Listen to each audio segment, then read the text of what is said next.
Kaixo eta ongi etorriak saio berri batera, gaur irailak 2 astelena elkarrizketa bakarra izango dugu. Gaurkoan, Ane Martija abeslaria etorriko da platora. Irailaren 14ean zentralen kontzertua emango du arratsaldeko 8etan, musikadaz jaialdiaren baitan, eta honen inguruan eta bere ibilbidearen inguruan hitz egitera dator. Baina honekin hasi baino lehen, goazen gure betiko edukiarekin.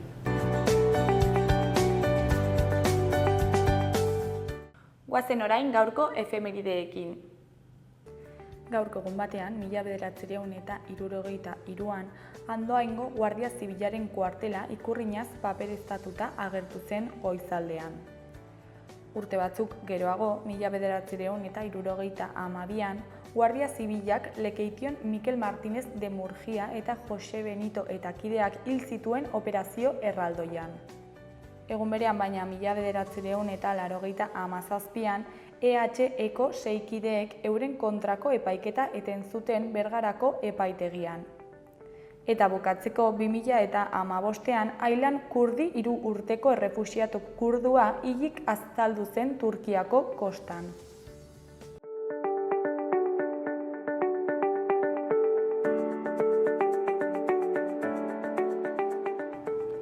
Errepasatu dezagun aste honetarako agenda. Asteartean, Erdi Aroko Iruña izeneko bisita gidatua egongo da. Iruña bere historian barna ezagutzeko aukera.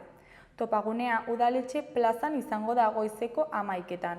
Iruñeko jatorriari buruz hitz eginen dugu, baskoien herrisketatik hasita Erdi Aroko burguen jaiotzara heldu arte. Hirigintzaren, gizarte eta ekonomia erakundeen inguruan arituko gara, hiriko alde zaharreko kaleetan murgilduz. Ostegunean, Iruñeko jauregiak argien mendea izeneko bisita gidatua egongo da. Iruña bere historian barna ekimenaren eskutik. Topagunea udaletxe plaza izango da arratsaldeko 5etan. 18. mendea Iruñeko urrezko mendea da. Garai hartan etxe handi nagusiak eraiki baitziren. Hau da, jauregiak edo jauretxeak, eta hirigintza berritu eta ura hirira iritsi zen. Horra hor, ongizatiaren gaineko ikuskera ilustratua gure hirira aplikatua. Familia nobleak izanen ditugu mintzagai, bai eta uraren inguruko proiektuak eta hiriaren konfigurazioa ere. Gaur egun ikusten dugunaren zati handi bat baita.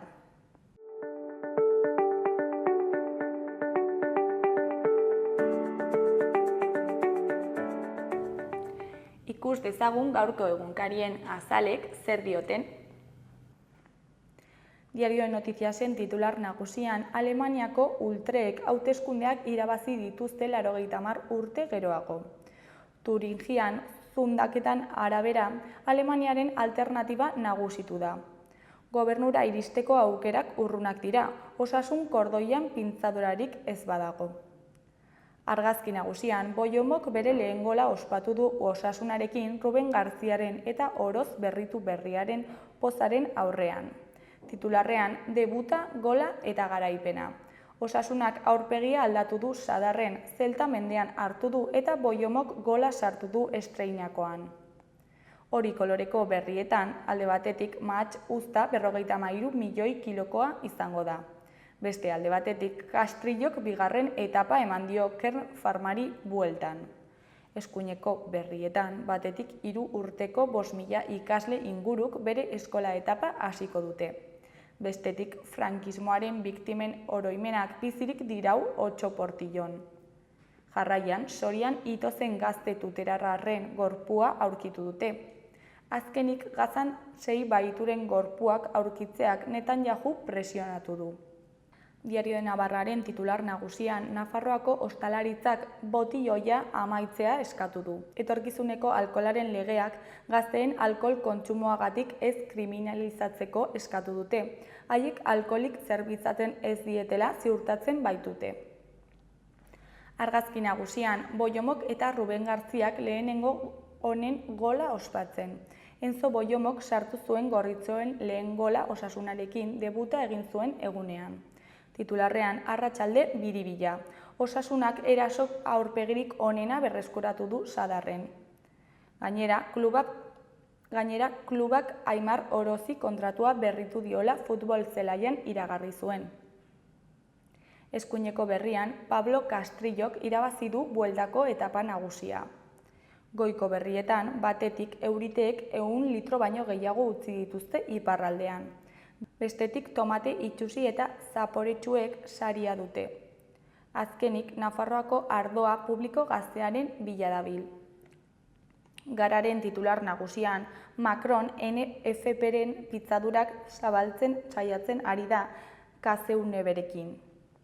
Frantziako presidenteak lehen ministro sozialista ohia hartuko du gaur ere izendapenaren inguruko zurrumurruen erdian. Xavier Beltrand ere entzuten da.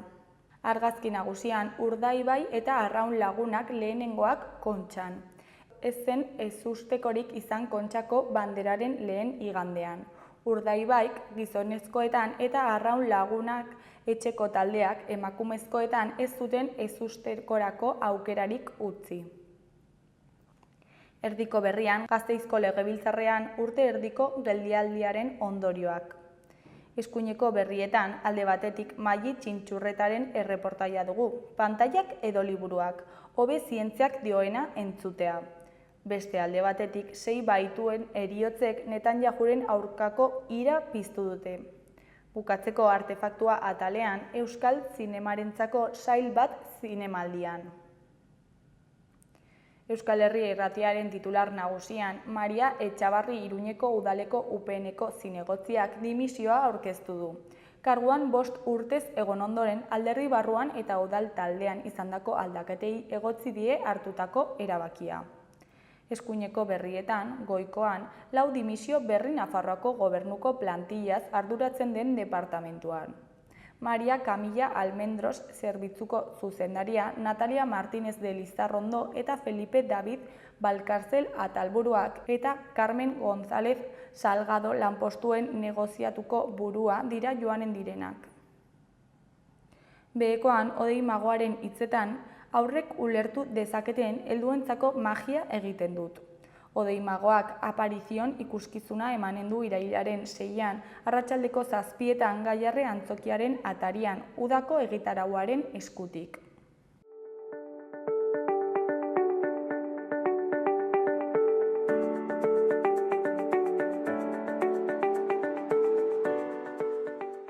Kaixo, lehen aipatu bezala, orain Ane Martija abeslariarekin egongo gara hizketan. Kaixo, zer moduz?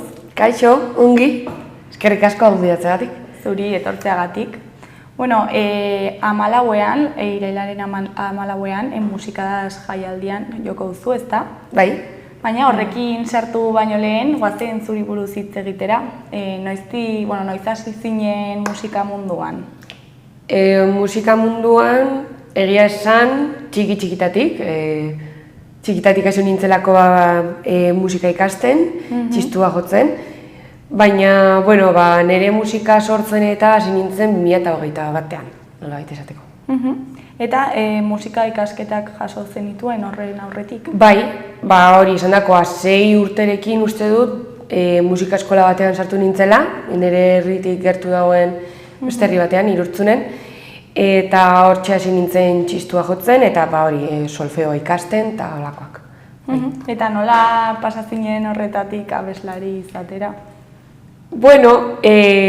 Abestea txikitatik gustatu izan zait, beraz, banekien, adibidez hasi nintzen hori txistua ikasten, eta txistuarekin banekien ezin izango nuela abestu, orduan erabaki nuen gitarra jotzen ikastea, eta pixka bat horrekin hasi nintzen abesten eta abesti berriak sortzen, orduan, 14 urterekin hasiko nintzateke abestiak sortzen eta.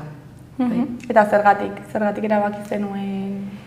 Besterik gabe, esan dizuan bezala, gustoko nuelako musika egitea, abestea, nire aitak ere gustoko zuen musika eta abestea ere. Orduan, erabaki nuen, betetzen ninduen zerbait zelako eta horrekin aurrera egin nahi nuelako. Eta pandemian zer gertatu zen? Pandemia izan zen hausnartzeko momentua, eta, idatzita neuzkan abesti guzti horiek, bide bat hartzeko hasiera zela, ez? Erabaki nuen zela garaia. Eta orduan, hausnartu nuen pila bat, bilatu nuen laguntza edo, produktore eta estudio pila bat bilatu nituen, eta orduan pandemia bukatu zenean edo aukera izan nuenean, grabatu nuen nire lehenengo abestia. Eta nor da Saturnino?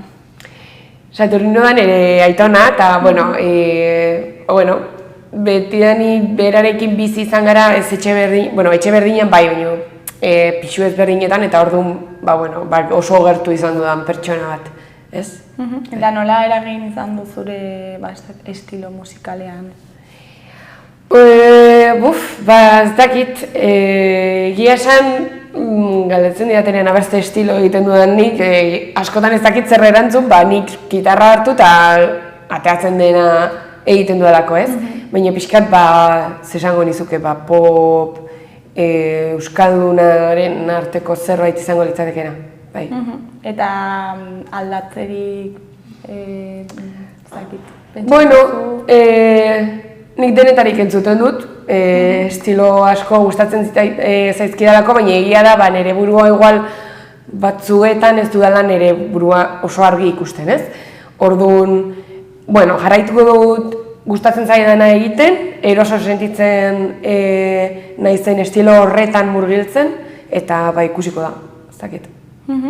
Eta zer esan nahi dauka musikak zuretzako? Bada, ez dakit, pixkat alde egiteko gauza bat, ez? Askotan erabiltzen dut, sentimenduak plazaratzeko, edo besterik gabe entzutea musika ere niretzat da oso garrantzitsua. Azken finean, ez dakit, edo zein emozio aurkitu hainbat abestietan, eta hori ere islatzen dudalako adibidez idazterako orduan. Orduan zerbait garrantzitsua eta beharrezkoan ere bizitzan. Eta nola pasatzinen pandemian musika sortzera, sortzetik, gero kontzertuak egitera? Hasi nintzen lagun batek deitu ninduelako bere herrian kontzertuak egiten ari zirela, eta orduan deitu ninduen esan zian nahizu, eta etorriko zinateke akustiko bat egitera. Eta ni animatu nintzen eta joan nintzen. Eta ordutik hori pixkat lagunek edo ezagunek herriko jaietan edo herrietan, munduko herrietan antolatzen ziren gauzetan deitzen daute eta orduan hortara.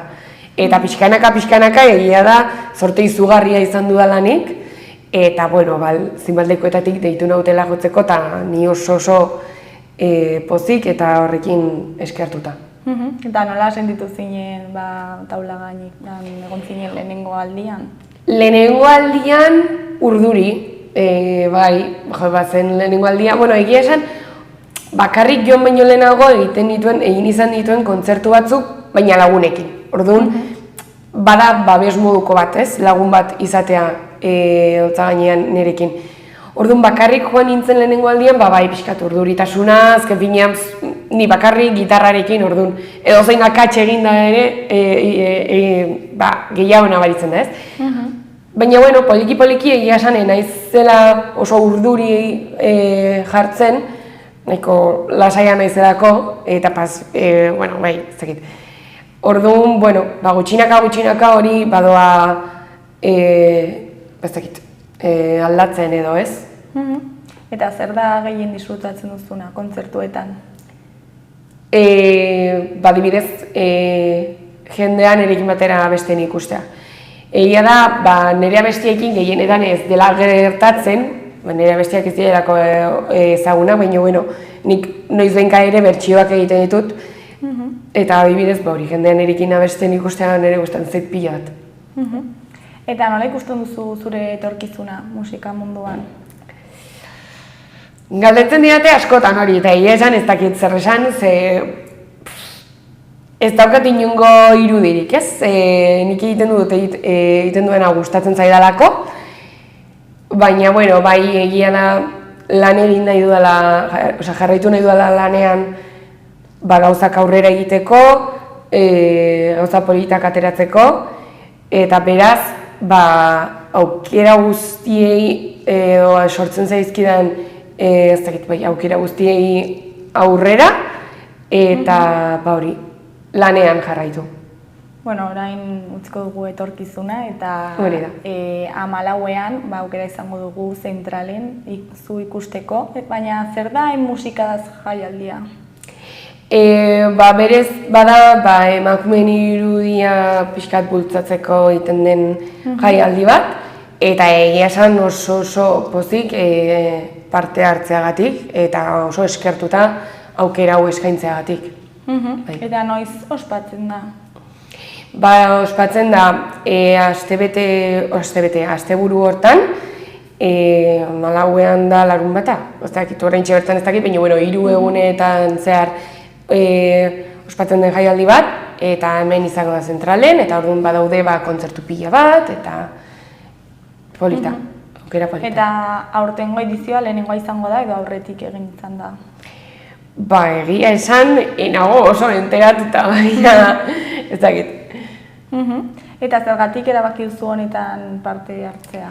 Bueno, azken finean, kantautore bezala, musikari bezala, jendeak ezagutzeko, nire musika ezagutzeko eta ni ezagutzeko aukera izugarria delako, eta bestaldetik proposamen hau oso egokia iruditzen zaidalako, ez? Eta, baloko gauzak egitean, uste dut, egokia dela, ez? Emakumezkoei ere bultzada emateko eta erakusteko musika ona egiten dutela, musika munduan badagoela, ez? Emakumearen irudia ere. Ez duzu bakarrik parte hartuko, ez da? Jaialdian, esan nahi dut? Ez, badaude beste artista pila bat, eta horien artean nirekin justu egunean bertan ez du kointziditzen, baina badaude Andrea Santiago, Samantha, ez dakit esan bere izena, ongi, baina eta nirekin batera egunean beste talde bat, Nasker, eta, aukera polita beste talde eta beste artista batzuk ezagutzeko ere. Eta zer da jaialdi honetaz espero duzuna? Ez dakit, disfrutatzea, esan, disfrutatzea eta kontzertua ikustera datozenak ere nirekin batera disfrutatzea. Esan beti izaten da hori nire helburua. Ikusiko dugu zer moduz zeharrera izango duen. Eta, ja bukatzeko ez dakit zerbait gehiago komentatu nahi duzun, zerbait ahaztu zaigun. Ez, eskerrak zuei gonbidatzeagatik eta elkarrizketa honengatik. Zuri gurekin tartetxo bat hitz egiteko ateratzeagatik, eta ea zer moduz baten den kontzertua. Eskerrik asko.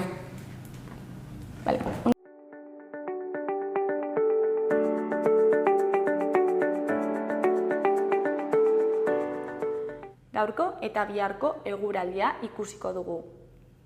Gaur, astelena, egunaren hasieran ostarte batzuk agertuko diren arren, orduak pasa ahala hodeiak ugarituz joango dira, eta egunaren bigarren partean zerua oso hodeitsu egongo da. Arratsaldetik aurrera zaparradak botako ditu, zenbait lekutan trumoitsuak eta mardulak, batez ere hego-ekialdean. Ipar haizea ibiliko da, bolada gogorrekin arratsaldean, eta temperatura 2 gradu jaitsiko da, 23 eta 24 gradu inguruko maximoekin. Hego-ekialdean altuenak 30 graduren bueltan izango dira. Asteartean udazken itxurako giro goibela eta euritsua izango da nagusi. Temperaturak behera egingo du berriro eta maximoak 18 eta 20 gradu artekoak izango dira. Hego-ekialdean 25 gradu ingurukoak. Zerua estalita egongo da eta zaparradak botako ditu, sarriago eta indar handiagoz ekialdean. Puntualki trumoi ekaitzak izan litezke. Iparraldeko edo ipar-mendebaldeko haizea ibiliko da.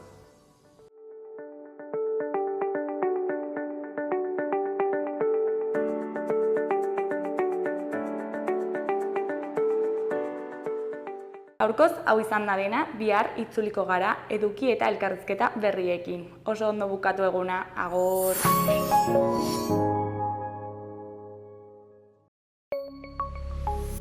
Gobierno de Navarra. Nafarroako gobernua.